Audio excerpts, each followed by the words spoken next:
आप देख रहे हैं आदर्श स्वास्थ्य चैनल। आपका स्वागत है इस चैनल पर। आज हम आपसे संवाद करेंगे एक गंभीर समस्या के बारे में और उससे कैसे निजात दिलाया जाए, और उसका आज प्रैक्टिकल उदाहरण भी आपको दिखाएंगे। हम प्रैक्टिकल करके दिखाएंगे कि कैसे इतनी गंभीर समस्या से बाहर निकला जाए। आज हम लोग जिस युग में जी रहे हैं वो सबसे कठिन युग है और वो पॉल्यूशन का युग है। 4 युग का नाम तो आपने सुना होगा, सतयुग, कलयुग, द्वापर, त्रेता, सब युग का नाम आप सुने हैं, है ना। अभी कलयुग है और कलयुग में जो बड़ा युग आ गया है वो है पॉल्यूशन युग, प्रदूषण का युग। इतना ज़्यादा प्रदूषण शायद कभी इस धरती पर रहा होगा। अब ये प्रदूषण जो पॉल्यूशन है तरह तरह से आ रहा है। डस्ट, जहाँ जाइए वहीं धूल है, घर में भी है, बाहर में भी है, सड़क पर तो है ही है, धूल ही धूल है। और ये भारी मात्रा में एलर्जी क्रिएट कर रहा है। केमिकल्स, इतना केमिकल्स का प्रयोग कभी नहीं हुआ होगा। हर चीज़ में केमिकल डाला हुआ है। आपके घर में एक अगरबत्ती जल रही है, वो भी बीमारी का एक बड़ा कारण है। उसमें भारी मात्रा में केमिकल्स है। इवन जो घर में मसाला यूज होता है उसमें भी केमिकल्स है। फल फूल में तो है ही है। जो आप डिटर्जेंट यूज करते हैं घर में सफाई के लिए, वो सफाई क्या करेगा, उल्टे पोल्यूशन फैला देता है। उसमें भी भारी मात्रा में केमिकल्स होता है। अब ये सब केमिकल्स क्या कर रहा है और ये डस्ट क्या कर रहा है, ये जो धूल है क्या कर रहा है, हमारे नेजल पैसेज को ब्लॉक कर दे रहा है। अब नाक कितना महत्वपूर्ण अंग है। ये कम्प्लेक्स ऑर्गन है, एक जटिल अंग है। ये बहुत बड़ी इंजीनियरिंग है अस्तित्व का। ये इसी के द्वारा श्वास, जिसको रेस्पिरेशन कहते हैं, अंदर जाता है, हवा लेते हैं और ऑक्सीजन का इंटेक होता है शरीर में। फेफड़ा को ऑक्सीजन मिलता है, फिर वो ऑक्सीजन पूरे शरीर में जाता है और ऑक्सीजन ही जिंदगी है। बिना ऑक्सीजन की कल्पना करना, जिंदगी की कल्पना ही नहीं हो सकती है, बड़ा मुश्किल है। ऑक्सीजन चाहिए, है ना, बिना हवा के नहीं रह सकते, प्राण वायु। अब ये पॉल्यूशन करता क्या है कि जो ऑक्सीजन, एयर, हवा जाने का जो रास्ता है फेफड़ा में, उसी को ये बंद कर देता है। आप उस रास्ते की कल्पना करिए कि कहीं आपको जाना हो और रास्ता ही बंद हो गया हो, ट्रैफिक जाम हो गया हो, तो आप अपनी जगह पर पहुंच नहीं पाइएगा। और यही होता है। जैसे आप किसी फंक्शन में जा रहे हैं और जाने का जो रास्ता है वो पूरा ट्रैफिक, हेवी ट्रैफिक है वहाँ पर। और जब बहुत ज़्यादा ट्रैफिक रहेगा तो क्या होगा, आपकी ऑफिस छूट जाएगी और आपका पार्टी भी छूट जाएगा। चलिए, ऑफिस और पार्टी छूट जाता है तब तो मैनेज हो जाता है, लेकिन आप उस ऑक्सीजन की कल्पना करिए, उस हवा की कल्पना करिए, एयर की कल्पना करिए, जो फेफड़ा में जाता है और वो पूरे शरीर के सभी कोशिकाओं में जाता है ना। अरबों खरबों जो कोशिकाओं का शरीर है ये, उसमें वो ऑक्सीजन जाता है और ग्लूकोज के साथ मिलकर के एनर्जी बनाता है और उसी एनर्जी से ये जिंदगी चलती है। यदि ये ऑक्सीजन जाने का रास्ता ही ब्लॉक हो जाए, ट्रैफिक यहाँ आ जाए, ट्रैफिक जाम हो जाए, तो हवा ही अंदर नहीं जाएगा भाई। तो जब हवा अंदर नहीं जाएगा तो ऑक्सीजन नहीं मिलेगा। हार्ट, किडनी, लीवर, ब्रेन को जो ऑक्सीजन मिलता है ब्रेन को, वो नहीं मिलेगा, तो बड़ी समस्या होगी। दूसरी समस्या तो ये होती है कि एलर्जी जैसी बीमारी क्रिएट हो जाती है और ये एलर्जी इतना खतरनाक होता है कि आपको परेशान करके रख देगा। तो सबसे बड़ा एलर्जी डस्ट से है। दूसरा पॉलेन, ये जो पराग उड़ते रहता है फूलों से, और एलर्जेंस, अनेक तरह का एलर्जेंस भी रहता है जो नाक में चला जाता है। अब ये नाक अंदर से ब्लॉक हो जाता है तो क्या कर सकते हैं। अब आपको घर घर में एलर्जी की बीमारी मिल जाएगी। मैं स्वयं उसका पीड़ित रहा हूँ। हम बताएंगे आज आपको। आप ये वीडियो बहुत ही आपके लिए इम्पोर्टेंट है। आप पूरे वीडियो अपने पूरे परिवार के साथ देखिएगा। गंभीर बीमारी से, ये बुरी समस्या से आप कैसे अपने आप को बचाव कर लीजिएगा, इसका उपाय बताएंगे आज। दम्मा, आपने सुना है ना, अस्थमा, दम्मा कितनी खतरनाक बीमारी होती है। जब दम्मा किसी को हो जाता है वो परेशान हो जाता है आदमी, है ना। दम फूलने लगता है उसका, हाफने लगता है, वो छोटा सा भी काम नहीं कर पाता है, तो चल नहीं पाता है, दौड़ नहीं पाता है, सीढ़ी पर ऊपर चढ़ नहीं पाता है, क्योंकि दम फूल रहा है उसका और दम से दम्मा बना है, अस्थमा जिसको कहते हैं। रनिंग नोज, नाक से पानी आने लगता है। जब एलर्जी होती है, डस्ट अंदर चला गया या केमिकल चला गया या पोलन चला गया, तो आपको एलर्जी हो जाएगा, जिसको रनिंग नोज कहते हैं। नाक से पानी आते रहता है और इतना पानी आता है कि 2-2 3 रुमाल आपका भीग जाएगा, बंद ही नहीं होता है। साइनोसाइटिस जैसी बीमारी, यहाँ क्या होता है कि नेजल पैसेज में स्वेलन हो जाता है, स्वेलिंग आ जाती है, उसके अंदर सूजन आ जाता है, साइनोसाइटिस जैसी बीमारी हो जाती है और ये बड़ा ही प्रॉब्लम क्रिएट करता है। नाक करता क्या है कि ये हवा को फिल्टर करते रहता है नाक के अंदर, और म्यूकस होता है, म्यूकस जिसको आप नेट से जब नाक से निकलता है उसको नेट कहता है या म्यूकस कहते हैं। वो म्यूकस क्या करता है कि डस्ट को पकड़ता है और चिपकाता है। और नाक के अंदर देखते होंगे कि बाल रहता है, बाल हेयर होता है, सीलिया कहते हैं उसको। वो क्या करता है कि वो पॉलन को रोकता है जाने से, लेकिन कितना रोकेगा, उसकी भी तो एक सीमा होती है। अब इतना ज़्यादा डस्ट है तो उसको रोक भी नहीं पाना मुश्किल होता है। नाक ही आपका स्मेल करता है, सुगंध लेता है अलग अलग तरहों का, जो फ्रेग्रेंस होता है, फूलों का, खाना का या किसी भी चीज़ की खुशबू जो आती है वो नाक से आती है। और यदि नाक ही बंद हो गया तो स्मेलिंग की कैपेसिटी भी खत्म हो जाती है। पाथवे है ये आपका हार्ट माने लंग्स, फेफड़ा और नाक के बीच में जो ऑक्सीजन हवा जाता है उसका ये पाथवे है।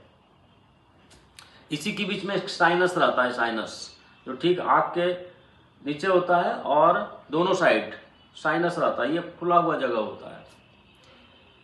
यही ये ब्रिज है, ये नाक का ब्रिज है ये। अब यदि ये साइनस ब्लॉक्ड हो जाए, सपोज करिए जो खाली जगह ये भर जाएगा तो बड़ी समस्या खड़ा होगा है। जैसे या इसके अंदर इन्फेक्शन आ जाएगा, डस्ट आ जाएगा, तो क्या हो जाता है कि ये सूज जाता है, इन्फ्लेम्ड हो जाता है, इसको साइनोसाइटिस कहते हैं। कंजेशन आने लगेगा और फिर माथे में भी बहुत दर्द होता है, हेडेक बहुत होने लगता है।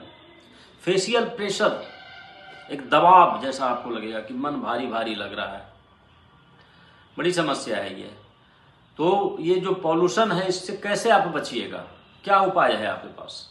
आज उसी उपाय की बात कर रहे हैं कि आप रोक तो नहीं सकते हैं इस पॉल्यूशन को इस धरती पर, लेकिन अपने आप का बचाव कर ले सकते हैं। उसका एक बहुत ही सही और सरल और सस्ता उपाय बताएंगे जिसमें आपको कोई खर्च ही नहीं करना पड़ेगा। म्यूकस को ठीक रखना है, सीलिया को, और एलर्जिक रिएक्शंस ना आने पाए। जब एलर्जिक रिएक्शंस होता है तो होता क्या है, जैसे ही डस्ट आपके अंदर गया या कोई केमिकल चला गया, और जो जा ही रहा है रोक तो सकते नहीं है उसको। जितनी पेंटिंग होती है ना उसमें भी भारी मात्रा में केमिकल डाला हुआ है। कपड़ा जो आप पहनते हैं ना उसकी देखिएगा कि कलर जब होती है वो भी भारी मात्रा में उसमें केमिकल्स ही डालता है। और घर में तो केमिकल्स रहता ही रहता है, हर चीज़ में ही रहता है। साबुन यूज करिए, तेल यूज करिए, शैम्पू यूज करिए, करते ही करते हैं, सब में केमिकल्स डाला हुआ है, सब समस्या का जड़ है। जैसे ही कोई डस्ट आपके अंदर गया तो क्या होता है कि एलर्जिक रिएक्शंस आता है, और जब एलर्जिक रिएक्शंस आता है तो इम्यून सेल में एक सेल होता है जिसको मास्ट सेल कहते हैं। अब मास्ट सेल जब एक्टिवेट कर जाएगा बहुत ज़्यादा तो वो एक केमिकल से रिलीज कर देगा जिसका नाम है हिस्टामिन्स। हिस्टामिन्स जो इन्फ्लेमेशन क्रिएट करता है, इसी को रोकना होगा। अब ये हिस्टामिन ज़्यादा बनने लगेगा तो राइनाइटिस आ ही जाएगा, रनिंग नोज, छींक आती है, और इतनी ज़्यादा छींक आती है कि बंद नहीं होगा। कभी कभी तो सुबह में जब आदमी उठता है सो करके तब वो 50 बार छींक आती है, उसको बंद ही नहीं होता है। अब सोचिए कि कहीं आप मीटिंग में बैठे हुए हैं, कहीं पार्टी में गए हुए हैं, कहीं रास्ते में हैं, गाड़ी चला रहे हैं, ड्राइविंग कर रहे हैं और आपको रनिंग नोज हो जाए, छींक आने लगे तो कितनी परेशानी होगी। कंजेशन, म्यूकस बिल्डअप होता है भाई, कफ निकलने लगता है बहुत ज़्यादा, म्यूकस बहुत निकलने लगता है। क्या होता है कि जब बहुत ज़्यादा एलर्जी आती है तो ये नेजल पैसेज जो टिश्यू है ना, यही इन्फ्लेमेशन आ जाता है इसमें, और ये जब ज़्यादा स्वेलिंग हो जाएगा इसके अंदर तो ये ब्लॉक करेगा स्टिचियन ट्यूब को। स्टिचियन ट्यूब एक होता है जो आपको कान तक जाता है, कान तक जाता है। अब उसमें यदि सूजन हो गया तो कान में भी स्टिफनेस आ जाएगा। देखिए जब बहुत एलर्जी हो जाएगी, रनिंग नोज हो रहा है, छींक बहुत आती है, तो आपको लगेगा कि कुछ आवाज़ भी सुनाई नहीं दे रहा है, कान भी लगेगा कि भर गया है, कान में भी दर्द होने लगता है। क्यों होता है? स्टिचियन ट्यूब में स्टिफनेस आने लगता है। ये नेजल पैसेज के ब्लॉकेज के कारण ही होता है। दूसरा और क्या होगा कि जब बहुत ज़्यादा एलर्जी होगी बहुत ज़्यादा पॉलन डस्ट जा रहा है और उससे आप बचाव नहीं कर रहे हैं, तो क्या होगा कि नेजोलैक्राइमल डक्ट होता है, जैसे आँख से आंसू निकलता है तो वो लैक्राइमल ग्लैंड होता है, तो उसमें भी एक रास्ता है जो नाक से ही कनेक्ट है, वो है ना, उसको कहते हैं नेजोलैक्राइमल डक्ट। अब ये यदि ज़्यादा पोल्यूशन आ गया तो इसके अंदर ये डक्ट में भी, ये रास्ते में भी स्वेलिंग हो जाएगी। नतीजा क्या होगा, आँख से पानी आने लगेगा, वाटरी आइज हो जाएगा, आँख सूज जाएगा, स्वेजन, आँख के नीचे स्वेलिंग आ जाती है, आँख में देखिएगा लाल हो जाएगा, रेडनेस आ जाएगा, और ये सब मिला जुला करके फिर माथे में दर्द लेके चला जाएगा, माइग्रेन जैसी समस्या खड़ा कर देगा भाई। बहुत परेशानी का कारण है ये पॉल्यूशन। अब इससे बचने का उपाय क्या है? रोका तो नहीं जा सकता है, लेकिन आप एक सिंपल प्रयोग करिए, और वो प्रयोग है जल नीति। करना बहुत आसान है, इसका कोई साइड इफेक्ट्स नहीं है और फ्री में है, कोई खर्च नहीं लगता है। आपको इतना ही करना होगा कि जल नीति करने के लिए कोई एक्सपर्ट के पास जा करके, किसी ऐसे जगह पर जहाँ योगा सिखाया जाता है, जल नीति पंचकर्म सिखाया जाता है, वहाँ जा करके आपको सीख लेना है, और आप एक दिन में सीख लीजिएगा इसको। बहुत आसान है सीखना।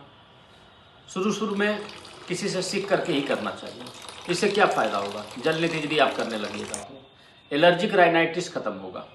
ये जो एलर्जी है, मैं स्वयं पीड़ित रहा हूँ और मेरा ठीक हो गया। साइनसाइटिस ठीक होगा आपका। विजन भी ठीक होगा। आँख की भी समस्या ठीक होती है, जो आँख में सूजन आ जाता है, आँख के नीचे सूजन आ रहा है, वाटरी आई है, पानी आ रहा है आँख से, वो ठीक होगा, और आपका पावर भी ठीक होगा। माइग्रेन जैसी समस्या, माथे का जो दर्द है, हेडक है, मूड अच्छा नहीं रहता है, वो सब ठीक होगा। मेंटल क्लैरिटी आपको आने लगेगी, है ना। और स्ट्रेस, सबसे ज़्यादा तो जल नीति से जो आपको फायदा होगा कि आपका स्ट्रेस लेवल बहुत कम होगा, तनाव बहुत कम होगा, एकदम माने मियाज खुश आपका रहेगा, मेंटल क्लैरिटी आएगा, आई पैसेजेस सब ठीक होगा। यानी एक साथ दम्मा जैसी गंभीर बीमारी से भी बचाव का ये सबसे अच्छा उपाय है। पता है ना कि दम्मा एक बार हो गया तो ठीक नहीं होता है। आप कुछ दिन तक लगातार जल नीति करके देखिए कैसे दम्मा जाता है। रनिंग नोज खत्म होगा, एलर्जी जितना आ रहा है वो खत्म होगा, साइनोसाइटिस खत्म होगा। अब इसको रोज करना होगा, ऐसा नहीं कि एक दिन कर दिए और जिंदगी भर के लिए होगा, ऐसा नहीं है। अब शुरू में तो लगातार करना है, फिर सप्ताह में 1 या 2 दिन करिए, क्योंकि पॉल्यूशन तो आ ही रहा है ना। एक बार आपने साफ कर दिया, जैसे कपड़े को आपने एक बार साफ कर दिया तो ऐसा नहीं है कि ये जिंदगी भर की सफाई हो गई, फिर ये डस्ट इस पर आ रहा है, फिर धूल आ रहा है, तो फिर सफाई करना है। तो जैसे वो एक्सटर्नल चीज़ों की हम सफाई कर रहे हैं, तो इंटरनल भी इस रास्ते को, ट्रैफिक को क्लियर करना होगा। और इसके लिए सबसे सस्ता और सरल उपाय है जल नीति। सुनने में तो बड़ा आसान लगता है जल नीति क्या होता है, और लेकिन इसका जो फायदा होगा उसकी कल्पना नहीं कर सकते हैं। थोड़ा आपको सीख लेना है। अभी हम आपको करके दिखाते हैं कि कैसे जल नीति करना होता है ना। कितना आसान है घर में ही करना। देखिए, हम आपको जल नीति करके दिखाते हैं। जल नीति करने के लिए आपको क्या क्या सामग्री चाहिए? 1 लोटा चाहिए। ये देखिए, ये 1 लोटा है ना। आप इसको खरीद सकते हैं, बाजार में मिलता है, जहाँ एक्यूप्रेशर का सामान मिलता है वहाँ भी मिल जाएगा, और आप इसको ऑनलाइन भी खरीद सकते हैं। आजकल तो ऑनलाइन भी आ जाता है। ये लोटा आप खरीद लीजिए। अब ये इसमें एक नल लगा हुआ रहता है। तो पहले क्या करना है कि ये लोटा को आपको ठीक से साफ कर लेना है, इसके अंदर कोई डस्ट उस्ट नहीं हो। ठीक से साफ करके लोटा को साफ कर लिया। अब आपको इसमें गर्म पानी डालना है। तो गर्म पानी करने के लिए क्या है कि पहले आप पानी को खौला लीजिए। देखिए, इसमें मैंने थर्मस में पानी को गर्म कर लिया है और पहले खौलाया, उसके बाद इसको नॉर्मल होने देते हैं। अब इस पानी को, गर्म पानी, ये पूरा गर्म पानी है, 1 लोटा लेना है, बस 1 लोटा पानी ले लिया। अब ये गर्म पानी में क्या करना है कि आपको 1 चम्मच सिंधा नमक लेना है। ये जनरल नमक नहीं लेना है, ये देखिए नमक है, ये नमक है इसके अंदर। अब मात्र हमने 1 चम्मच नमक इसमें डाल दिया है। थोड़ा सा नमक डालना है। अब ये नमक को ठीक से मिलाना है। इसमें नमक क्यों मिलाना है? पानी गर्म करने से क्या हुआ? पानी गर्म करने से पानी के अंदर जो भी बैक्टीरिया है, वायरस है, या जो भी कीटाणु है, वो खत्म हो गया, पानी फ्रेश हो गया। अभी नमक मिला दिए, तो नमक मिलाने से क्या हुआ कि पानी अल्कलाइन वाटर बन गया, क्षारीय हो गया ये पानी। अब इससे आपके नाक में इरिटेशंस वगैरह नहीं होगा, नाक के नेजल पैसेज को बहुत अच्छा से क्लियर करेगा। अब आपको गर्दन को एक तरफ झुकाना है, जैसे ये चश्मा भी हटा लेना चाहिए। चश्मा वगैरह लगाए हुए हैं तो इसको हटा लीजिए।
अब ये जल नीति में क्या करना है कि आपने पहले एक नाक से किया, पानी गिरा, फिर दूसरे नाक से शुरू करना है। इसमें डाल दिए और इधर से पानी आएगा। 1 लोटा जल लिए तो आधा लोटा इधर से और आधा लोटा इधर से, या 1 लोटा जल आपने इधर से गिरा दिया, फिर 1 लोटा जल आपने इधर से, पूरा ये नेजल पैसेज क्लियर हो जाएगा, है ना।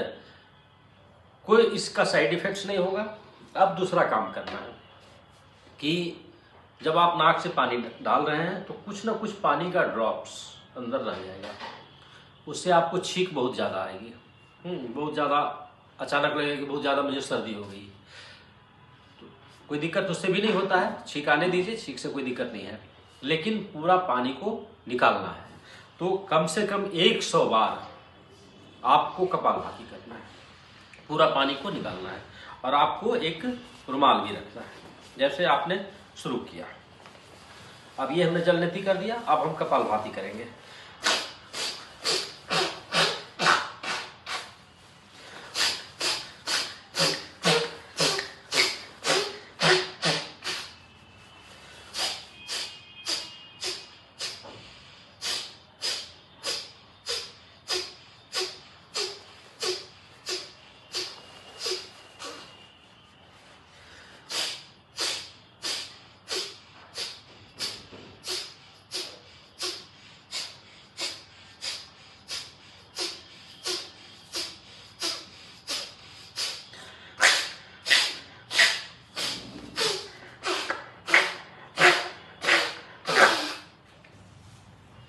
अब ये पूरा साफ हो गया।